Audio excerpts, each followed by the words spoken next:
that's a little bit about me for those of you who don't know who I am. Okay, so I want to make a quick disclaimer before we get started. All right, so the first thing I want to point out is that these are my observations and experiences. Okay, so I taught the license waiver course, as a coach for 10 years. I've been operating my own school, the Cornering Confidence Program, and so I kind of had been having a foot in both worlds, and so that's sort of where that's how I bring these experiences and my observations. Also, I 100% back the basic training license waiver courses, and I'll refer to basic training mostly in this presentation as the license waiver courses, because we know there's several different curriculums, and I'm not going to name any curriculums. I'm going to make assumptions that you can, they're broad, but specific as well to certain ones that I've been trained in. Now, I'm not making a case against the basic courses. There's a lot they get right. They're really good at preparing writers with little to no experience, and basic training can take a writer very far. All right, so if you want to be a very conservative writer, you can go very, very far on basic skills and enjoy motorcycling just as much as someone who likes to go a little faster. I also have found that the cognitive skill development and traffic management is very hard to beat outside the waiver courses. I mean, they really can handle a lot of those mental things and how to interpret traffic probably better than anybody. And that's probably why you don't see a whole lot of additional training in traffic management and those kind of things. Now, why this topic? Well, I'm interested in it. Okay, so I have this inquisitive mind, and in my experience, in my experience coaching track days and coaching tours, many experienced writers simply recite and perpetuate misconceptions perhaps learned in the waiver courses far into the future. They don't do it on purpose.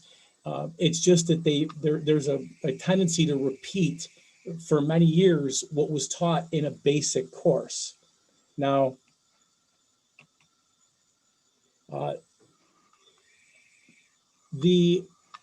where I see problems are mostly with the next level cornering content and techniques beyond the parking lot, because we know there's a trick here. We have to teach people who don't know what they're doing not to hurt themselves today while we're learning, and then once they leave us, some things just aren't as applicable anymore. And so it's the next level cornering content and techniques that we're looking for, and they're not being learned and potentially holding writers back once they leave the course. Also, waiver course coaches may want to understand their students better because they may be bringing knowledge or questions to their courses. And you got to understand, in today's day and age, there's a lot of YouTubers, and there's a lot of great books out there, awesome podcasts, and they talk about things. And if you as a coach just stop, with what's in the basic waiver courses and say, well, this is going to take you forever into the future, you just may not be understanding where the students are coming from. And of course, I want to make a quick note about advanced concepts in waiver course materials. You certainly can find inclusions of advanced techniques in waiver course materials. Now, when I was recertified in 2017 for the latest curriculum, there were many things in the student handbook that were really advanced and improved. And I remember being surprised by that. And the writer coach basically was saying, well, this might be the only class they ever take, and that the book itself is kind of supposed to be a standalone resource. And while they do mention some of the advanced things I'll talk about in the course materials, it's mostly in the workbooks, the student workbooks. When the students are actually out riding in the parking lot, these things are basically absent. So here were the secondary variations. These are things that I don't see as crucial, if you will, but as an experienced writer myself, I see them as things that could be improved. First of all, riding posture, just a couple of things we'll talk about with riding posture. What to do for in-curve emergencies. Now, you can't cram certain things into the course. So the waiver courses, you got to nip and tuck anyways. And so this is left off the plate. Low speed maneuvers, I have a real weird thought about this compared to a lot of people I know. They just, I don't know how else to say it. I actually was, attacked on a Facebook group about ideas behind this one. I say attacked. No one attacked me. They just said mean things to me. Shifting is another one. In-curve emergencies. Okay, so from the curriculum, there's a straight line focus for swerves and obstacles, which is a good thing, okay? Because that's when most people are going to encounter something they have to swerve or ride over, okay?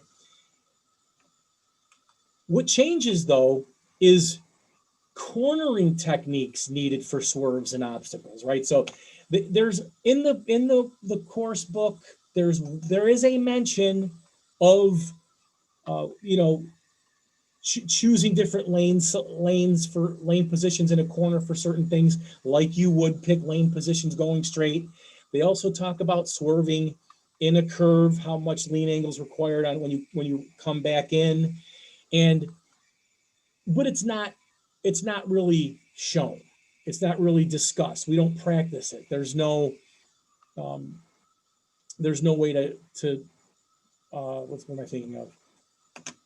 There's no way for them to really get that when they leave. So right now they're thinking, I swerve with motorcycle independent of my body lean, and then if I go over an obstacle, I get off the seat.